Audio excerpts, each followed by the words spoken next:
ça m'a toujours fasciné d'arriver à faire voler des choses qui sont plus lourdes que l'air, avec des technologies incroyables.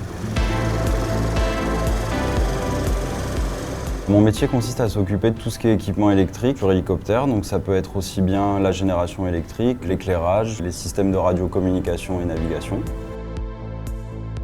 Une journée type, ça va dépendre du stade d'avancée de la machine. Par exemple, sur les phases de dépôt, on a des ordres de travail qui nous demandent d'intervenir sur tel ou tel équipement.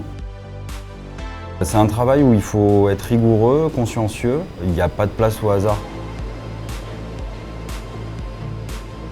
C'est un travail qui est très riche puisqu'on touche à tous les équipements de la machine. On n'est pas figé sur un poste de travail. Dans mon cursus scolaire, j'ai d'abord fait des études en lutherie-guitare, qui est aussi une passion. Je retrouve aujourd'hui dans l'aéronautique cette rigueur et cette précision qu'on avait dans la lutherie. C'est très varié. Il n'y a pas vraiment de routine. C'est un travail d'équipe.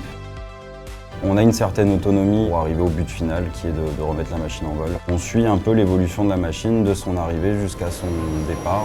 Je viens de terminer le chantier qui est en cours. Je vais certainement pouvoir mettre la machine en vol courant de l'après-midi, je pense.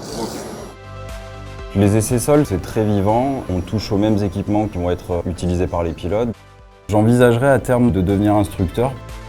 Petit, j'ai des souvenirs d'être allé sur des bases aériennes avec mon père, de voir évoluer des avions et tous ces métiers qui gravitaient autour, et de faire partie de ce milieu aujourd'hui, c'est une grande fierté et ça a toujours été un émerveillement et un rêve.